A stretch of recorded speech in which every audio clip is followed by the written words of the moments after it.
Hi అండి, అందరికీ నమస్కారం. నేను మీ హరి, ఎఫ్టీపీ న్యూస్. ఈరోజు కొత్త వలస మండల కేంద్రంలో కొత్త వలస టీడీపీ మండల పార్టీ కార్యాలయంలో పిఏసిఎస్ అధ్యక్షులుగా నియామకమైన కోల్లా శ్రీనుకు ఘనంగా అభినందన సభ చేయడం జరిగింది. ఒక కార్యక్రమానికి ముఖ్య అతిథిగా ఎమ్మెల్యే కోల్లా లలిత్ కుమారి, టీడీపీ రాష్ట్ర కార్యనిర్వాహక కార్యదర్శి కోల్లా బాలాజీ అప్పల రాంప్రసాద్ పాల్గొనడం జరిగింది.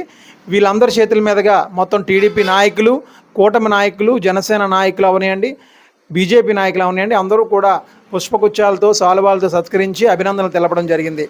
కోలా లలిత్ కుమారి మాట్లాడుతూ, మండల తెలుగుదేశం పార్టీ కుటుంబ సభ్యులకు, కూటమి ప్రజాప్రతినిధులకు, పాత్రికేయ సోదరులకు ఈ లలితమ్మ శిరస్సు వంచి నమస్కారాలు తెలియజేసి, ఇవాళ చాలా సంతోషం. మన కూటమి ప్రభుత్వం ఏర్పడి సంవత్సరం 3 నెలల కాలం కావస్తూ ఉంది.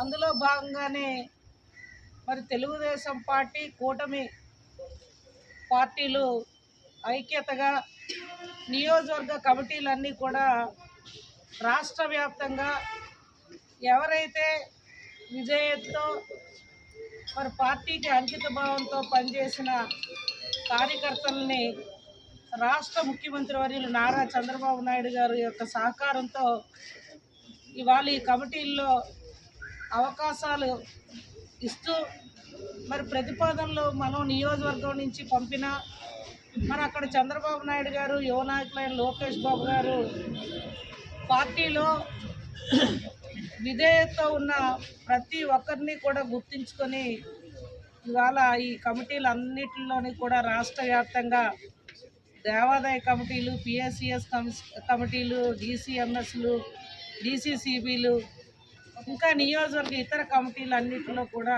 అవకాశాలు కల్పించినందుకు మన తెలుగుదేశం పార్టీ తరఫున రాష్ట్ర ముఖ్యమంత్రి వర్యులు చంద్రబాబు నాయుడు గారికి, లోకేష్ బాబు గారికి నమస్కారాలు తెలియజేస్తూ, దాదాపుగా 18 సంవత్సరాలు ఏకతాటిగా చేయడం జరిగింది. ఇప్పుడు పార్టీని నమ్ముకుంటూ పార్టీ ఏదైతే నిబంధనలు ఉన్నాయో నిబంధనలతో పనిచేస్తూ మీ అందరి మనతో కొనసాగడం జరుగుతుంది. అందులో భాగంగానే ఈరోజు వారి తాలూకా ప్రతిపాదనలు, వారి తాలూకా అభిమానంతో ఈ పదవాన్ని చంద్రబాబు నాయుడు గారు, లోకేష్ బాబు గారు నాకు కేటాయించడం చాలా ఆనందదాయకం.